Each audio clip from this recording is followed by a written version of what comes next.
మన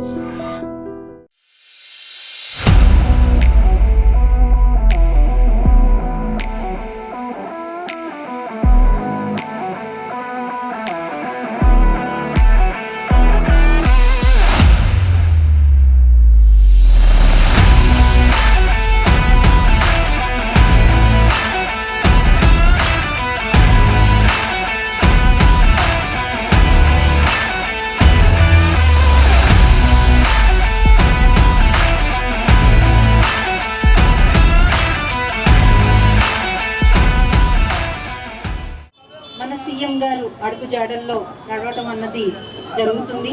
సీఎం గారు ఏదైతే మన అంబేద్కర్ గారి ఆశయాలను ముందుకు తీసుకెళ్తూ ఆయన ఒక వారసుడిగా ఈరోజు బడుగు బలహీన వర్గాలకి, అంటరాని వర్గాలకి ఏదైతే ఆ రోజుల్లో మన అంబేద్కర్ గారు ఒక దిక్సూచిగా ఉన్నారో ఆయన ఆశయాలను ముందుకు తీసుకెళ్తున్న వ్యక్తి మన జగన్మోహన్ రెడ్డి గారు. ఆయన ఆశయ సాధనతో ఈరోజు మన వైఎస్ఆర్సీపీ పార్టీ అన్నది మనుగడలో ఉందని మనం అందరం గర్వంగా తెలియజేసుకోవచ్చు. ఈరోజు నా ఎస్సీ, నా ఎస్టీ, నా బీసీ, నా మైనారిటీ అని రాజకీయం చేస్తున్న వ్యక్తి మన జగనన్న. ఏ పార్టీలో, ఎక్కడ ఏ మీటింగ్లోనైనా ఎక్కడైనా కానీ నా నా నా అని చెప్పి మనం తప్పితే ఇంకా ఏమీ లేని విధంగా ఈరోజు ఒక రాజకీయం చేస్తున్నారు అని అంటే అంత గొప్ప వ్యక్తి సుదీర్ఘకాలం మన ఆంధ్రప్రదేశ్కి సీఎంగా ఉండాలి.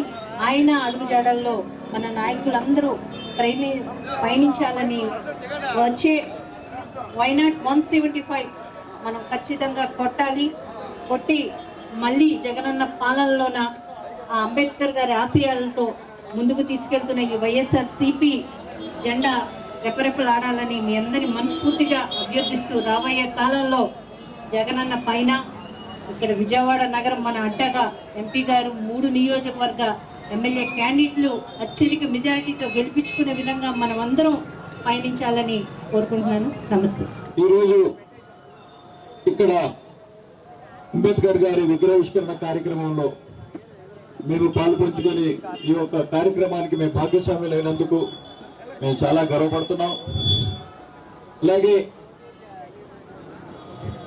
అంబేద్కర్ గారి ఆశయాలను, అంబేద్కర్ గారి ఆశయ సాధన కోసం, బడుగు బలహీన వర్గాల వారి కోసం పనిచేస్తున్న గౌరవ ముఖ్యమంత్రి వర్యులు వైఎస్ జగన్మోహన్ రెడ్డి గారు ఏదైతే భారత రాజ్యాంగ నిర్మాత బిఆర్ అంబేద్కర్ గారి ఆశయ సాధన కోసం ఆయన ఏదైతే రాజ్యాంగం రాశారో అదే విధంగా ఆయన బడుగు బలహీన వర్గాల వారికి తోడుగా ఉండి నేనున్నానని చెప్పేసి భరోసా కల్పిస్తూ ఎస్సీ, ఎస్టీ, బీసీ మైనార్టీలందరినీ ఒక ఉన్నత స్థానానికి ఎదిగేటట్టు చేసిన ఘనత గౌరవ ముఖ్యమంత్రి వర్యులు వైఎస్ జగన్మోహన్ రెడ్డి గారు.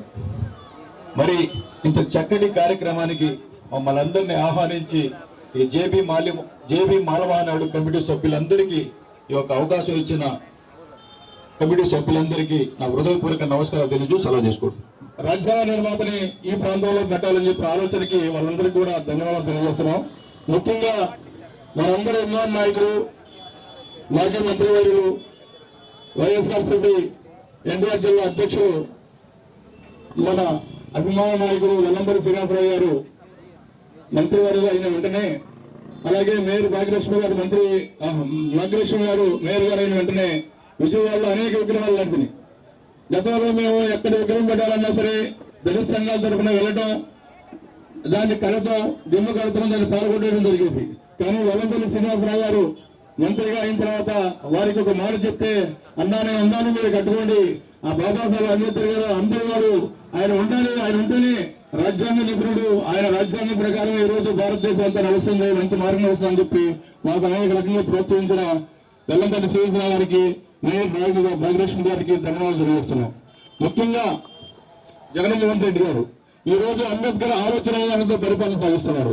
ఈ రాష్ట్రంలో అంబేద్కర్ గారు కోరుకున్నది విద్య, ఇంగ్లీష్ మీడియం. విద్య ఉండాలి, ఇంగ్లీష్ మీడియం ఉంటేనే ప్రపంచంలో ఎక్కడైనా మనం బతకొచ్చని చెప్పని ఇంగ్లీష్ మీడియం ప్రవేశపెట్టి అంబేద్కర్ ఆలోచనలో ముందుకు సాగిస్తున్న గొప్ప మనుషుల మహారాజు మన జగన్మోహన్ రెడ్డి గారు. అంతేకాకుండా ప్రపంచ పర్యాటక కేంద్రంగా ప్రపంచంలో ఎక్కడ లేని విధంగా, ముఖ్యంగా భారతదేశంలో కూడా పూణే, మహారాష్ట్రలో మేము వెళ్ళాం. ఎక్కడ లేని విధంగా ఇవాళ విజయవాడ నగరం నడిపొద్దున 127 విగ్రహం 80 అడుగుల బేస్ మొత్తం 205 అడుగులతో ప్రపంచం గర్వించే విధంగా ఆ విగ్రహం నెలకొంది. ప్రపంచ పటంలో ఒక మహాన్నత వ్యక్తిగా జగన్మోహన్ గారు నిలిచిపోయారు. ఆయనకి మనం నిలిచిన నిలిచిపోయలేదు. కాబట్టి ఆయనకి అన్నిటికీ అండగా ఉందాం. ముఖ్యంగా ఎస్సీ ఎస్టీ బీసీ మైనార్టీల్ని లక్షాధికారులు చేయాలి. ఈ రాష్ట్రంలో పేదరికం లేకుండా చేయాలి. అవినీతి లేని ప్రభుత్వాన్ని కొనసాగిస్తున్న మన ముఖ్యమంత్రి గారికి ఏమి చేయాలని రుణమించుకోలేము. నుంచి ఇక్కడ విగ్రహం పెట్టాలని చెప్పని అనుకుంటున్నారు.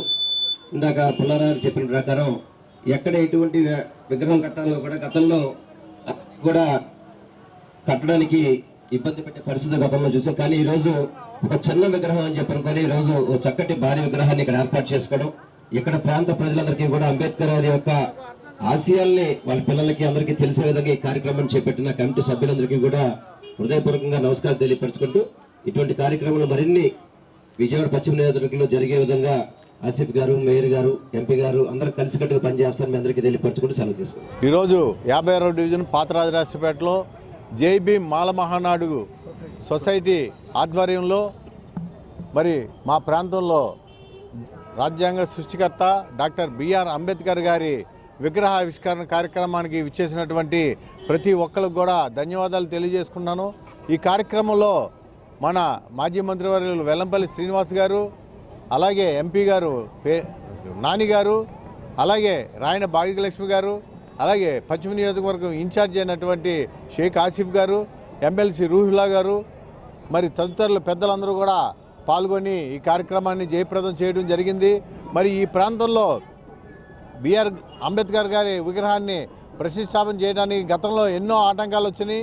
గత ప్రభుత్వం అయినటువంటి తెలుగుదేశం ప్రభుత్వంలో అంబేద్కర్ విగ్రహాన్ని నిర్మించడానికి ఎన్నో ఆటంకాలు కలిగించారు. కానీ వైఎస్ఆర్ పార్టీ వచ్చిన తర్వాత జగన్మోహన్ రెడ్డి గారి ప్రభుత్వంలో ఎస్సీ ఎస్టీ బీసీ మైనార్టీ ప్రజలందరికీ కూడా న్యాయం చేస్తూ ఈ రోజున మా ప్రాంతంలో అంబేద్కర్ గారి విగ్రహావిష్కరణకి మన ఎమ్మెల్యే వెల్లంపల్లి శ్రీనివాస్ గారు, రాయన భాగ్యలక్ష్మి గారు ఎంతో కృషి చేసి ఈ ప్రాంతంలో మరి అందరికీ అనువైనటువంటి ఆరాధ్య దైవమైనటువంటి డాక్టర్ బిఆర్ అంబేద్కర్ గారి విగ్రహాన్ని ఆవిష్కరణ ఈరోజు చేయడం జరిగింది. మరి ఈ ప్రాంతంలో గతంతో పోల్చుకుంటే వైఎస్ఆర్ ప్రభుత్వం వచ్చిన తర్వాత మరి ఇక్కడ అభివృద్ధి కార్యక్రమాల్లో భాగంగా ఎన్నో కోట్ల రూపాయలతో మంచినీటి సౌకర్యం కానీ, రోడ్లు కానీ, మేము కాలువలు కానీ నిర్మించడం జరుగుతుంది. మరి ఇటువంటి కార్యక్రమాలు చేస్తున్న ఈ తరుణంలో రాబోయే కాలంలో కూడా ఇక్కడ ఉన్నటువంటి మాజీ మంత్రివర్యులు ఎమ్మెల్యే గారు అయినటువంటి వెల్లంపల్లి శ్రీనివాస్ గారిని తూర్పు సెంట్రల్ నియోజకవర్గంలో తప్పనిసరిగా అందరూ గెలిపించుకోవాలి. అలాగే ఇక్కడ ఇన్ఛార్జ్ అయినటువంటి షేక్ ఆసిఫ్ గారిని కూడా అందరూ ఓట్లు వేసి గెలిపించి ఎంపీగా నాని గారిని ఇక్కడ గెలిపించుకోవాల్సిన అవసరం ఎంతైనా ఉంది. రాబోయే కాలంలో జగన్మోహన్ రెడ్డి గారి ప్రభుత్వాన్ని మళ్ళీ మనం తెచ్చుకొని డాక్టర్ బిఆర్ అంబేద్కర్ కలలుగన్న రాజ్యాన్ని మనం ఏర్పాటు చేసుకోవాల్సిందిగా మీ అందరికీ విజ్ఞప్తి చేస్తున్నాను. అలాగే ఈ ప్రాంతంలో అంబేద్కర్ విగ్రహాన్ని నిర్మించినటువంటి కమిటీ వారి అందరికి కూడా నేను ధన్యవాదాలు తెలియజేసుకుంటూ సెలవు తీసుకుంటున్నాను. ఈ కమిటీగా ఫామ్ అయ్యి మేమందరము ఎంతగానో కష్టపడి చలపతిరావు గారి ఆధ్వర్యంలో ఆయన అడుగుజాడలో నడుచుకుంటూ ఎంతో కష్టపడి ఈ యొక్క విగ్రహాన్ని నిలబెట్టుకోవడం జరిగింది. దీనికి కమిటీ వాళ్ళందరూ కూడా ఎంతో కష్టపడ్డారు. అందరం కూడా పనిచేసుకుని చాలా విధంగా ఈ ఇంత సుందరమైన విగ్రహాన్ని మేము చేసుకోగలిగాము. దీని అంతటికీ కూడా ముఖ్య కారణము మా చలపతిరావు గారి దీనికి మండలిలో దీన్ని పాస్ చేసి దీన్ని ఏ విధంగా తీసుకురావాలనేది తపన పడ్డారు. ఆ విధంగా మేము ఆ చలపతిరావు గారి ఆధ్వర్యంలో నడుచుకుంటూ మేము చేస్తున్నామని తెలియజేసుకుంటున్నాను. నేను జైబీ మాల మహానాడు సొసైటీ స్థాపించుకున్న తర్వాత మేము చలపతిరావు గారు మా స్థానిక కార్పొరేటర్ గారి దగ్గరికి వెళ్ళి, అయ్యా ఇక్కడ మాకేమి విగ్రహం అనేది లేదు, ఇక్కడ అంబేద్కర్ విగ్రహం ఒకటి పెట్టుకోవాలి అనేటువంటి ఆలోచనతో మా కమిటీ సభ్యులు అందరూ కూడా వచ్చి అడగటం జరిగింది. ఆయన వెంటనే మమ్మల్ని మేయర్ గారి దగ్గరికి తీసుకెళ్ళిపోయి అక్కడి నుంచి ఈ యొక్క ప్లేస్ను శాంక్షన్ చేయించి తర్వాత శంకుస్థాపన కూడా ఆయన దగ్గరుండి వెల్లంపల్లి శ్రీనివాసరావు గారితోనూ మేయర్ గారితోనూ వీళ్ళందరితో కూడా శంకుస్థాపన చేసి అక్కడ నుంచి క్రమక్రమంగా మేము ఈ యొక్క పేటలో దాతలందరూ కూడా చాలా ఇంట్రెస్ట్గా మమ్మల్ని నిలబెట్టి మీరు చేయాలండి, అక్కడ విగ్రహం అనేది ఉండాలి, ఇక్కడ పేటకి మంచి ఒక రూపురేఖలు అనేవి వస్తాయి అనేటువంటి భావనతో మన పేట ప్రజలందరూ కూడా కోరిన దాని మీద వీళ్ళందరూ సహకారంతో ఈ విగ్రహాన్ని మనం ఇక్కడ స్థాపించుకోగలుగుతున్నాం. మాకు ఈ ఒక అమూల్యమైనటువంటి అవకాశాన్ని నా పేట ప్రజలు, మా రాజకీయ నాయకులు వీళ్ళందరూ కూడా అండదండలతో ఈ విగ్రహాన్ని స్థాపించగలిగాం. ఇది ఒక జై భీమ్ మాల మహానాడు సొసైటీ అనేటువంటి కార్యక్రమాన్ని పెట్టుకొని ఇది ముందు నడిపించవలసిందిగా మా సభ్యులందరూ కూడా ఇప్పుడు మాట్లాడతారు. జై భీమ్, జై భీమ్, జై భారత్. మనం పొద్దునే లేచేటప్పుడు, నిద్రలోంచి లేచేటప్పుడు దేవుణ్ణో తల్లిదండ్రులను ఎవరినో స్మరించుకుని లేచి ఆ రోజంతా మంచిగా ఉండాలని కోరుకుంటాం.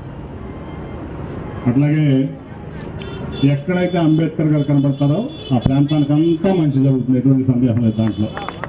అటువంటి మంచి కార్యక్రమానికి మరి ఇక్కడ జై భీమ్ మాల మహానాడు కమిటీ సభ్యులందరూ అడగగానే మరి వెంటనే ఈ కార్యక్రమానికి పూనుకొని మన మాజీ మంత్రివర్యులు వెల్లంపల్లి శ్రీనివాస్ గారు విగ్రహాన్ని కానీ అది కార్యక్రమానికి కానీ మొత్తం తన భుజాల మీద వేసుకుని చేయడం నిజంగా చాలా సంతోషదాయకం. ఇటువంటి పనులు నేను విజయవాడ వెస్ట్ నియోజకవర్గంలో 22 డివిజన్లు కూడా చూశాను గత 4.5 ఏళ్ళ నుంచి. అనేక మంచి పనులు, ఎవరు ఊహించలేనటువంటి పనులు మన వెల్లంపల్లి శ్రీనివాస్ గారు చేశారు. అట్లాగే మరి గత దాదాపు ఆల్మోస్ట్ లైక్ 2.5 years 3 years నుంచి కూడా మరి మేయర్ గారు కూడా విజయవాడ వెస్ట్లో ఉంటాం, అన్ని రకాలుగా ఈ ప్రాంతాన్ని డెవలప్ చేసుకోవటం ఈ మధ్యకాలంలో చూసాం. మన ఈ భారతదేశంలోనే అత్యంత ప్రతిష్టాత్మకమైనటువంటి అతి పెద్దదైనటువంటి మరి సామాజిక న్యాయ శిల్పాన్ని ఎక్కడా లేదు దేశంలో. నేను ఎంపీగా ఆల్మోస్ట్ అన్ని రాష్ట్రాలు తిరిగాను. ఎక్కడా లేనటువంటి విగ్రహాన్ని ఈ రాష్ట్ర నడిబొట్టులో, విజయవాడ నడిబొట్టులో మరి ముఖ్యమంత్రి గారు ఆయన యొక్క బ్రెయిన్ చైల్డ్, అంటే ఆలోచనలకి నిజరూపం ఆ విగ్రహం ఆయన తీసుకొచ్చి మరి ఇక్కడ ఒక బ్రహ్మాండమైన విగ్రహాన్ని ఆయన నెలకొల్పటం. ఎక్కడో అంతకుముందు చంద్రబాబు నాయుడు గారు ఎక్కడో చేలలో అందరికీ దూరంగా పెడదాం అంటున్నారు ఆయన అంబేద్కర్ గారిని. అటువంటి విగ్రహాన్ని రాష్ట్ర నడిబొట్టు అయినటువంటి విజయవాడ నడిబొట్టులో పెట్టి మరి ఒక పుణ్యకార్యాన్ని చేసినటువంటి వ్యక్తి మన ముఖ్యమంత్రి మన జగన్మోహన్ రెడ్డి గారు. అటువంటి మహానుభావుడు మరి ఈరోజు పేద వర్గాల కోసం ఆయన ఇప్పటి వరకు 2.5 లక్ష 2,50,000 కోట్ల రూపాయలు ఈ 4.5 ఏళ్ల పైన, ఇంకా 4 నెలలు పెండింగ్ ఉంది. ఇంకా 4 నెలల్లో కూడా ఇంకా కొంత మరి పేదవారి ఖాతాల్లో జమ చేసేటువంటి కార్యక్రమాన్ని ఈ భారతదేశంలో కాదు ప్రపంచంలో ఏమైనా తీసుకున్నారంటే అది జగన్మోహన్ రెడ్డి గారు ఒక్కరే అని చెప్పి ఈ సందర్భంగా మీ అందరికీ తెలియజేస్తాం. కాబట్టి పేదలు బాగుండాలి, పేదల జీవితాలు బాగుండాలి, పేదల పిల్లలు తన పిల్లలతో సమానంగా చదువుకోవాలి, పేదల ఆరోగ్యం బాగుండాలి, పేదలు సంతోషంగా ఉండాలనే ఒక లక్ష్యంతో జగన్మోహన్ రెడ్డి గారు ముందుకు వెళ్తున్నారు. కాబట్టి నిజమైనటువంటి అంబేద్కర్ అయితే ఎవరైనా ఉన్నారంటే అది కేవలం జగన్మోహన్ రెడ్డి గారిని సందర్భంగా తెలియజేస్తూ మరొకసారి కమిటీ సభ్యులకి అట్లాగే ఈ కార్యక్రమానికి మరి పూనుకుని మొత్తం తన భుజాల మీద వేసుకుని చేసినటువంటి మాజీ మంత్రులు వెల్లంపల్లి శ్రీనివాస్ గారికి, మేయర్ గారికి, మన ఆసిఫ్ భాయ్కి అందరికీ ఈ కార్యక్రమానికి సహకరించిన అందరికీ కూడా, అలాగే ఈ కార్యక్రమానికి నన్ను ఆహ్వానించి ఇంత మంచి కార్యక్రమంలో నన్ను భాగస్వామ్యం చేసినటువంటి ఒక్కరికి కూడా కృతజ్ఞతలు తెలియజేస్తూ సెలవు తీసుకున్నాను. Thank you.